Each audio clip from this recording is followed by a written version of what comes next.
चलिए मेरे प्यारे छात्रों, आप सभी को सुप्रभात, नमस्कार, आदाब, सलाम। आज बहुत ही महत्वपूर्ण और साझेदारी वाला टॉपिक है जो हमारे हिंदी और संस्कृत व्याकरण से संबंधित है। दोनों एक ही साथ और एक ही वीडियो में, ये बड़ी सौभाग्य की बात है। तो हम ज्यादा समय नहीं गवाएंगे, ध्यान देंगे अपने टॉपिक की ओर। हमारा टॉपिक है आज का, वो है समास। क्या है बाबू? समास। एक बार फिर से रिपीट करते हैं, समास। तो मैं कहता हूं कि ये वीडियो सिर्फ आप अकेले ना देखें, आप अपने सगे संबंधियों को भी बताएं, अपने सहपाठियों को भी बताएं कि भाई समास की पढ़ाई हो चुकी है इस चैनल पे। सो सब लोग मिलकर के देखें, जोशो हवास के साथ देखें।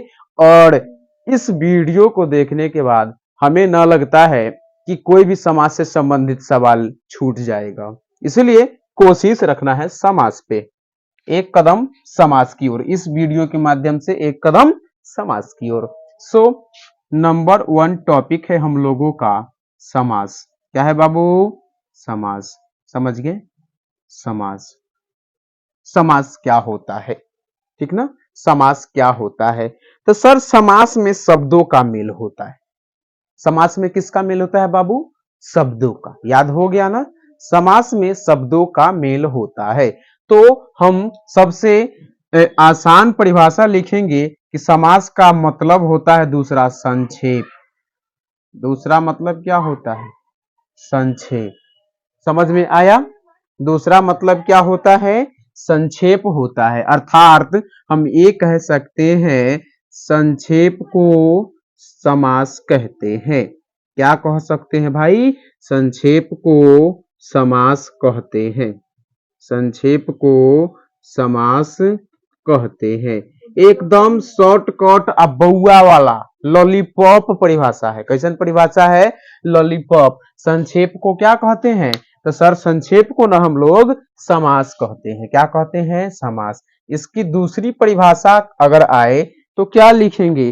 तो लिखेंगे कि जब, क्या लिखेंगे? जब दो या दो से अधिक, जब दो या दो या दो से अधिक, दो या दो से अधिक अधिक शब्द मिलकर, दो या दो से अधिक शब्द मिलकर मिलकर एक शब्द का निर्माण करते हैं।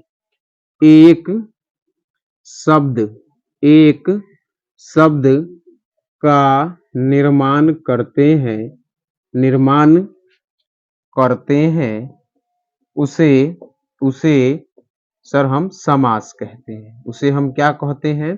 समास कहते हैं। मैं कहता हूं कि आपको जो याद रहे, आपको जो समझ आए, उसी चीज को आप देखिए, समझिए। संक्षेप को समास कहते हैं। इसमें भी वही बात बोली गई है। इसमें दो तीन शब्द हैं, सारे शब्द मिल के एक हो जा रहे हैं, यानी दो तीन शब्द एक हो रहे हैं, यानी कि तीन से एक हो रहा है, यानी संक्षेपीकरण। संक्षेप का मतलब होता है छोटा होना। यानी संक्षेप को हम समास कर दिए, जब दो या दो से अधिक शब्द मिलकर एक शब्द का निर्माण करता है, उसको हम क्या कहते हैं? उसको हम सर समास कहते हैं। यदि आपको उदाहरण पूछा जाए, क्या पूछा जाए? उदाहरण पूछा जाए, तो भाई सबसे पहला तो हम लिखेंगे विद्यालय। सबसे पहला क्या लिखेंगे? विद्यालय। फिर हम लिखेंगे रसोई घर, रसोई घर लिखेंगे। फिर हम क्या लिख देंगे? तो सर हम फिर लिख देंगे करमवीर। क्या लिख देंगे? करमवीर। अगर इतना से न माने और भी बोले लिखने के लिए, तो और हम क्या लिख देंगे? तो और लिख देंगे यथाशक्ति। क्या लिख देंगे? यथाशक्ति। अब न माने तो कहेंगे कि भाई जाकर के पढ़ लो, इत्यादि यहां से लिख देंगे हम लोग। लिख दिया? बताओ, इतना क्लियर है आप सबों का? समास किसे कहते हैं? संक्षेप को समास कहते हैं। या जब दो या दो से अधिक शब्द मिल करके एक शब्द का निर्माण करता है, उसको हम समास कहते हैं। जैसे में विद्यालय आ गए, रसोई घर हो गया, करमवीर हो गया, यथाशक्ति हो गई, इत्यादि इत्यादि, और भी बहुत सारे उदाहरण आ सकते हैं। ठीक। अब हमें लिखना है समास। समास के 6 प्रकार हैं। कितने प्रकार हैं बाबू? 6 प्रकार हैं। समास के 6 प्रकार हैं। पहला हो जाएगा अव्ययी भाव। पहला क्या हो जाएगा? अव्ययी भाव। क्या हो जाएगा बाबू? अव्ययी भाव समास। पहला हो जाएगा हमारा अव्ययी भाव समास। दूसरा हो जाएगा तत्पुरुष समास। दूसरा क्या हो जाएगा? तत्पुरुष समास। दूसरा हो जाएगा हमारा तत्पुरुष समास। तीसरा हो जाएगा द्वंद्व, द्विगु लिख देते, द्विगु समास, द्विगु समास। चौथा हो जाएगा द्वंद्व समास। चौथा क्या हो जाएगा बाबू? द्वंद्व समास। पांचवा हो जाएगा कर्मधारय समास, कर्मधारय समास। ठीक, और लास्ट अंतिम वाला क्या हो जाएगा?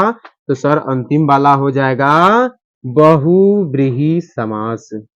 बहुव्रीहि समास। क्या हो जाएगा? बहुव्रीहि समास। आपको मोटे मोटे भाव में बता दें कि समास संक्षेप को समास कहते हैं, या जब या दो या दो से अधिक शब्द मिल करके एक शब्द का निर्माण करते हैं उसे समास कहते हैं। जैसे विद्यालय, रसोई घर, कर्मवीर, यथाशक्ति।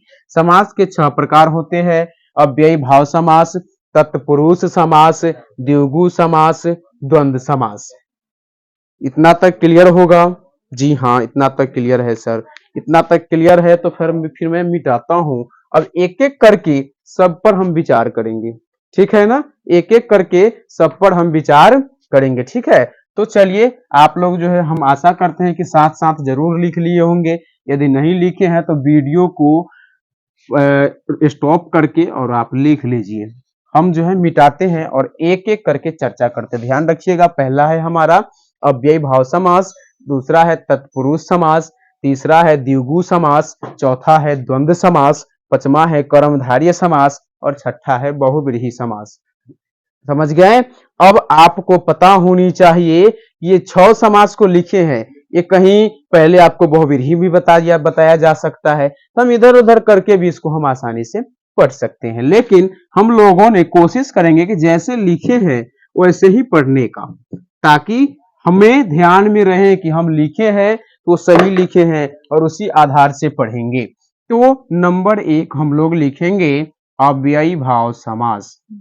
अव्ययी भाव समास, अव्ययी भाव समास। ध्यान इधर रखिएगा, विचलित मत होइएगा। अव्ययी भाव समास। समास किसको कह रहे थे? तो दो या दो से अधिक शब्द मिलकर एक शब्द बना रहा था, उसको हम समास कह रहे थे। अब अव्ययी भाव समास किसको कहते हैं?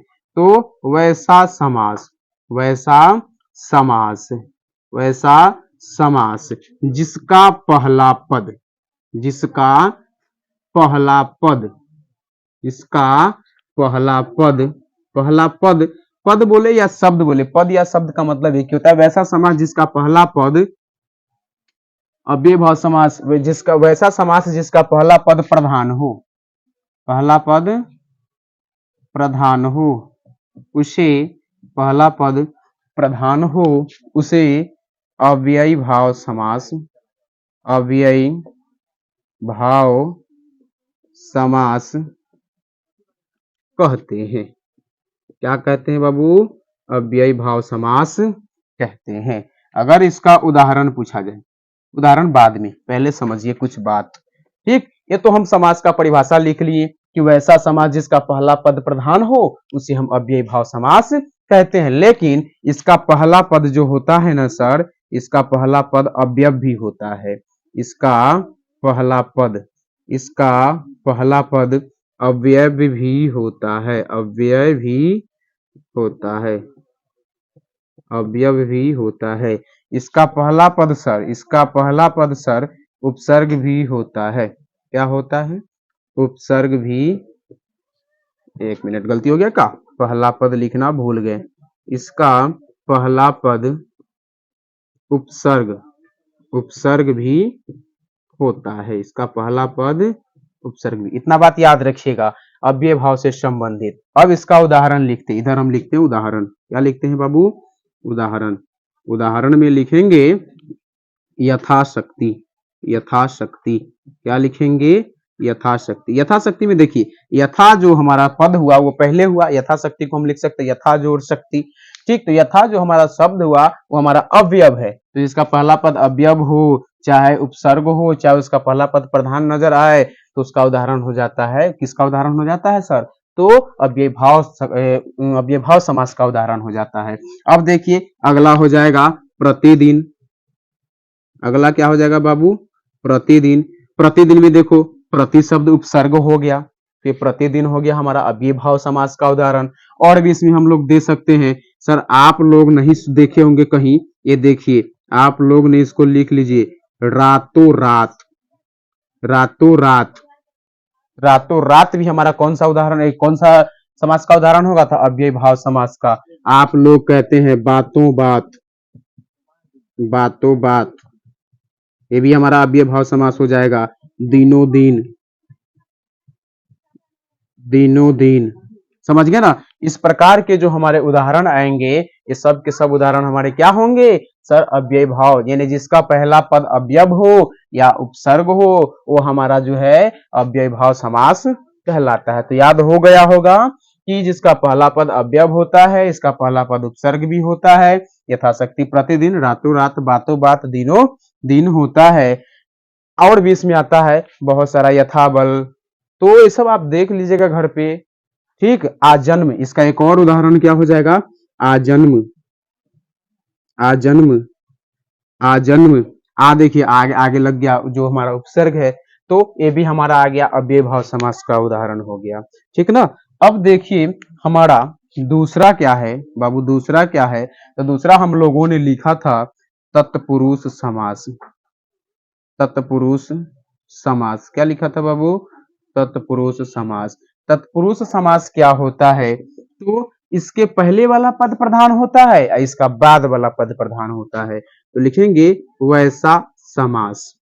वैसा समास जिसका जिसका जिसका बाद वाला पद प्रधान हो, जिसका बाद वाला पद प्रधान हो। वैसा समास जिसका बाद वाला पद प्रधान हो, उसे तत्पुरुष समास कहते हैं। उसे क्या कहते हैं? तत्पुरुष समास कहते हैं। याद रखिएगा, उसे तत्पुरुष समास कहते हैं। याद हो गया ना कि वैसा समास जिसका बाद वाला पद प्रधान हो, उसे तत्पुरुष समास कहते हैं। इसके यदि उदाहरण पूछे, क्या पूछे बाबू? उदाहरण। इसके यदि उदाहरण पूछे, इसके उदाहरण में डाल देना राजकुमार। क्या डाल देना? राजकुमार। दूसरा हो जाएगा रसोई घर, रसोई घर। और भी, एक मिनट, और भी इसका उदाहरण होता है धर्म भ्रष्ट। धर्म भ्रष्ट हो जाएंगे चिरी मार।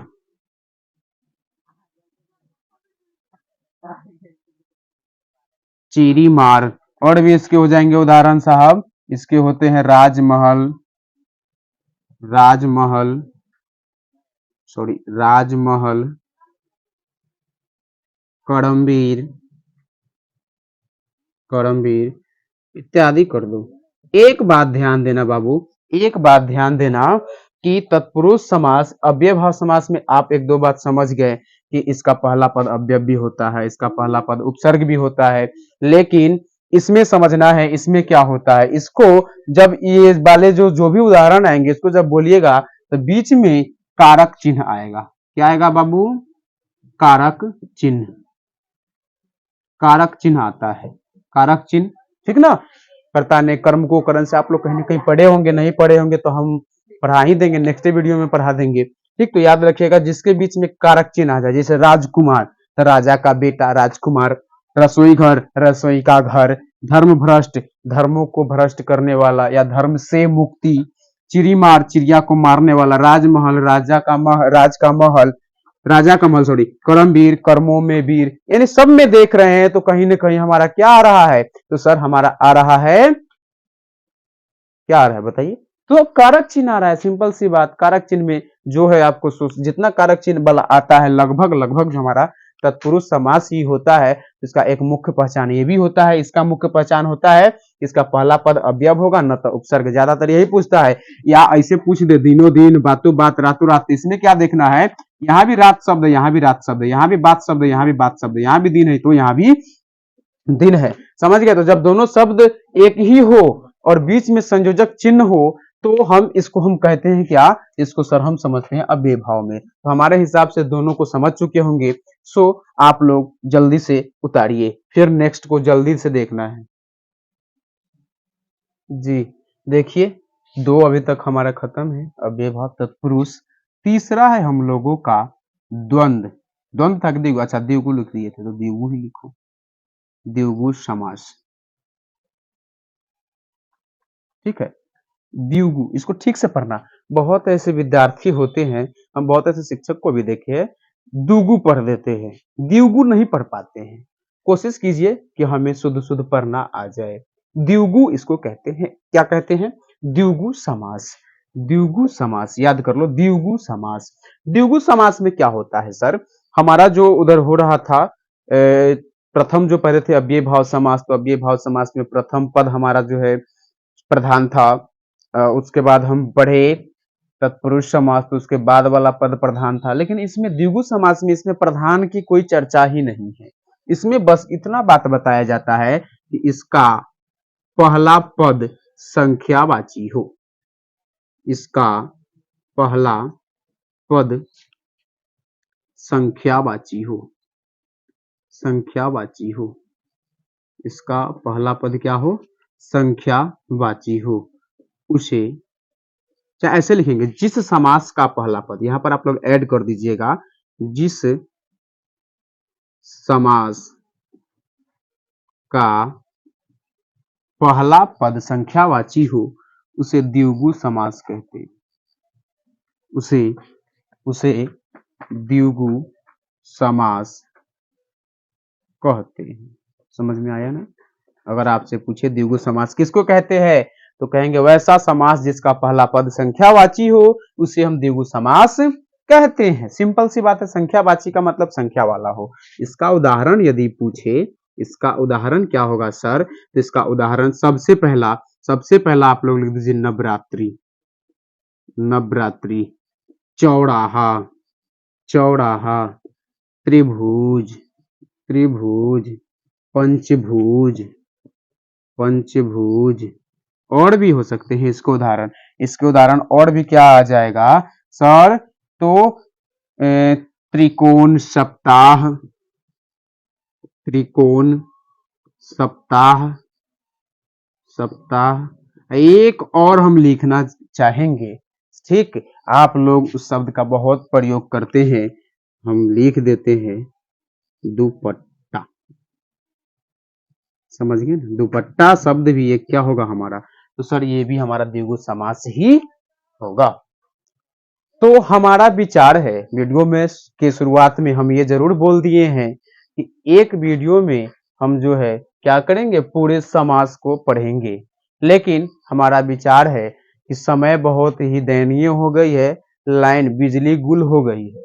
बिजली गुल होने के कारण हमारे लाइट भी कुछ अब गड़बड़ाने ही वाले हैं, इन्वर्टर की कुछ आवाजें गड़बड़ सी हो रही है। सो अगला वीडियो, अगला जो 3 बच गए उसका एक वीडियो और बना करके हम डाल देंगे। ठीक है, आप लोग जितना ज्यादा हो सके इस वीडियो को शेयर कीजिए ताकि हर विद्यार्थियों का सफलता मिले, हर विद्यार्थी इस बात से सहमत हो पाए कि समास में ये चीज पढ़ना होता है, ये उदाहरण भी आता है। समझ गए ना। तो आज की वीडियो में मात्र इतना ही, मात्र